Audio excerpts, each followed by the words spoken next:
Hello students, हम लोग chapter पढ़ रहे हैं खाद्य संसाधन, और इस चैप्टर में हम लोग वैसे खाद्य संसाधनों की बात कर रहे हैं जो हमें पौधों से प्राप्त होते हैं। हम लोग अभी तक फसलों की कटाई, निराई, उसकी कैसे सुरक्षा की जाएगी, ये सारी चीजें पढ़ चुके हैं। और हमने ये सीख लिया कि फसल कैसे लगाई जाती है, उसकी बुआई क्या होती है, कटाई क्या होती है, उसकी सिंचाई क्या होती है, ये सारी चीजें हमने देख ली। अब जब फसल तैयार हो जाएगा, फसल जब तैयार हो जाएगा तो फसल कटने के उपरांत, उसकी कटाई करने के बाद उसका मेन काम होगा कि उसको इकट्ठा करके एक जगह, ऐसे जगह पे रखना जिसका हम लोग हमेशा आगे पूरे साल तक उपयोग कर सकें। ठीक है, देखिए जो भी फसलें होती हैं, अगर मान लीजिए कोई फसल हो रही है, जैसे अभी गेहूं का सीजन चल रहा है, अभी गेहूं की खेती हो रही है, गेहूं बोया गया है। अब जब गेहूं जब तैयार हो जाएगा वो फसल, तो ऐसा नहीं है ना कि रोज आपके लिए अलग अलग तैयार होगा, नहीं, एक ही बार ये तैयार होगा। और इसे काटोगे तो उसको एक ऐसे जगह इकट्ठा करके रखना होगा ताकि आपको इसको पिसवा पिसवा कर आपको सालों भर रोटियां मिलती रहे, यानी कि उसका आपको भंडारण करना होगा, उसको इकट्ठा करके रखना होगा। तो आज की क्लास में हम लोग अनाज के भंडारण के बारे में बात करेंगे। अनाज का भंडारण, भंडारण क्यों आवश्यक है, इस बात से आपको क्लियर हो गया होगा कि क्योंकि देखिए जैसे गेहूं बोया गया है, अभी इसकी कटाई हो जाएगी, है ना, आगे अगले महीने तक इसकी कटाई शुरू हो जाएगी।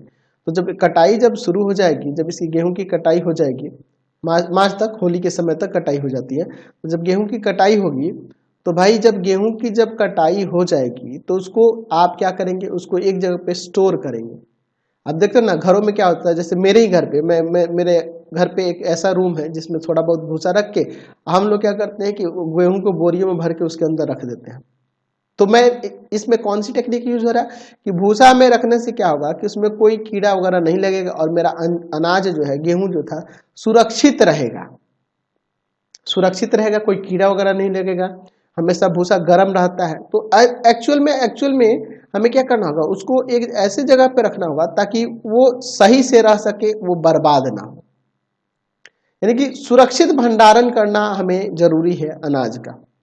ठीक है ना जी, ताकि हम उसका सालों तक यूज करते रहें। तो ऐसे ही सरकार भी क्या करती है, बड़े बड़े ऐसे गोडाउन बना देती है जिसमें अनाज को सुरक्षित रखा जाए। तो उन्हीं सुरक्षा के बारे में थोड़ा सा हम लोग समझेंगे, ठीक है, इसके बाद आगे बढ़ेंगे। तो हम लोग इसमें ऐसे कह सकते हैं कि, लिख सकते हैं कि अधिकांश मुख्य फसलें या मुख्य खाद्यान्न साल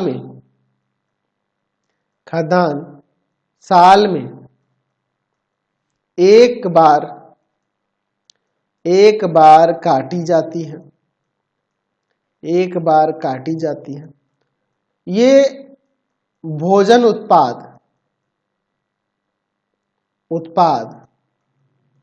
नष्ट ना हो पाए या नष्ट ना होने पाए, इसके लिए होने पाए, और भविष्य में ये क्या हो, इस्तेमाल हो सके, भविष्य में भी इस्तेमाल, इनका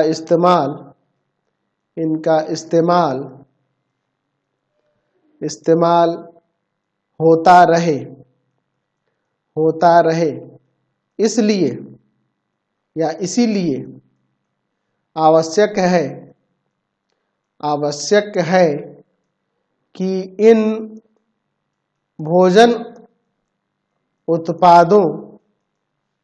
उत्पादों का सुरक्षित भंडारण किया जाए। देखिए इसमें दो प्रकार से ये क्षतिग्रस्त होते हैं, अजैविक घटक भी हैं और कुछ जैविक घटक भी हैं।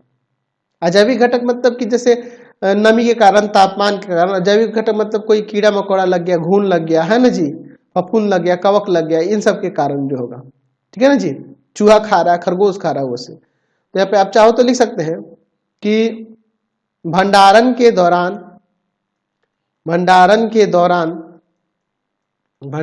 दौरान इन्हें नष्ट करने वाले घटक अजैविक तथा जैविक और अजैविक दोनों प्रकार या दोनों ही होते हैं, ऐसे लिख सकते हैं। तो इसमें कौन कौन से हो गए, अजैविक में घटक में कौन कौन सा हो जाएगा। अजैविक घटक में अगर बात करेंगे तो जैसे मैं कह देता हूं कि नमी है ना जी, तापमान, ये सब प्रभावित हो। जैसे मान लीजिए मुझे आलू रखना है, तो आलू रखने के लिए मुझे ठंडा तापमान चाहिए होता है ना, मुझे ठंडा चाहिए होता है, वहां पे तापमान जो होगा वो कम होगा। उसे मुझे क्या करना होगा कि उसे 10 डिग्री सेल्सियस से कम तापमान में रखना, ताकि नहीं तो वो सड़ने लगेगा। गेहूं रखना है तो गेहूं के लिए हमें, गेहूं के लिए मतलब जैसे 16 से 18 20 तक है ना जी तापमान रखना होगा। ठीक है, अब देखिए अब इसे कम भी करेंगे तो वो क्या हो जाएगा, जम जाएगा, और ज्यादा भी करेंगे तो खराब होने लगेगा वो। ठीक है जी, तो कम होगा तो कवक वगैरह लग जाएंगे, कीड़े लग जाएंगे, उससे नुकसान पहुंचेगा। तो एज अजैविक घटक का भी ध्यान रखना होता है कि तापमान कैसा रहे, नमी कैसी रहे, ताकि फसल जो भंडारण किया गया अनाज का वो सही से हो रहे, वो फसल जमे नहीं, खराब ना हो, उसमें कवक ना लगे, फफूंद ना लगे, ये सब चीजों का। और दूसरे होते हैं जैविक घटक, है ना जी, जैविक घटक।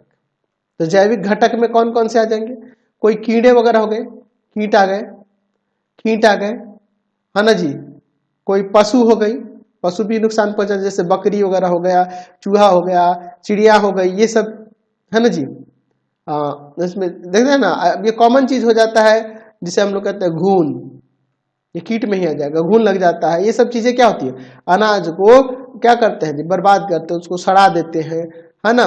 घून क्या करता है, घून देखते हो ना, अनाज में जब लग जाता है तो उसमें छेद कर देता है, उसको खा जाता है, वो खोखला हो जाता है अनाज, वो खराब हो जाता है। ठीक है ना जी। अच्छा, पक्षियों से भी बचाना होता है, तो ये सब चीजों के लिए हमें ध्यान देना होता है। आपके बिहार में ही एक अभी तो अनाज का स्टोर करने के लिए है पटना में, जिसे हम लोग कहते हैं गोल घर।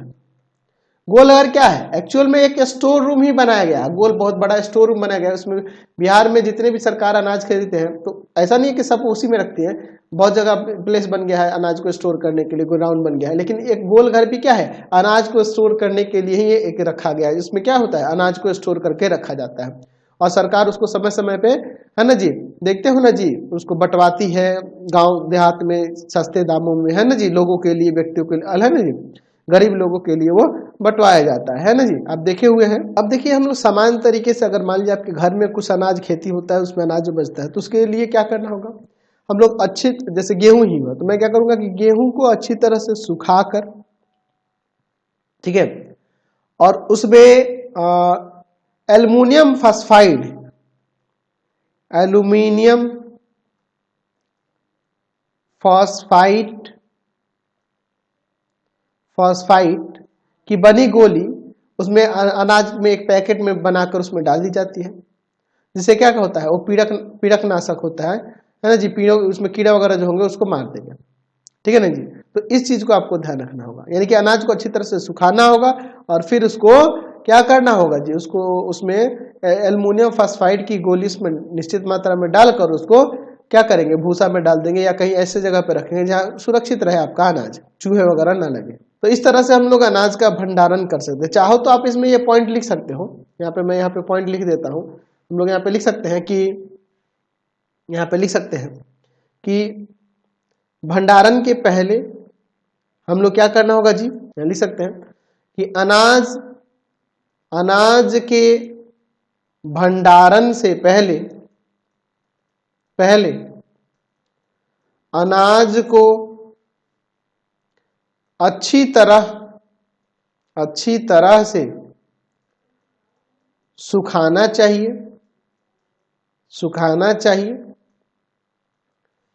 हाँ जी,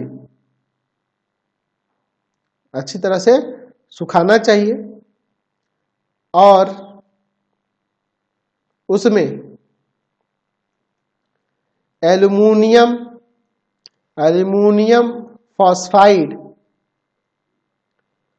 फॉस्फाइड की बनी गोलियों को निश्चित मात्रा में डालकर उसे क्या करना चाहिए जी, उसे कहाँ रखना चाहिए, सुरक्षित स्थानों पर रखना चाहिए। देखिए मेरे घर में तो भाई भूसा में रख दिया जाता है, आपके घर में कैसे रखा जाता है जरूर कमेंट करके बताइएगा। ठीक है, तो आज की क्लास में इतना ही, आपका चैप्टर कंप्लीट हो गया। अब इसके बाद हम लोग क्वेश्चंस को देखेंगे। आपको हमारे 3 चैनल को सब्सक्राइब करना होगा। पहला है path finder classes Chhapra, path finder classes Chhapra.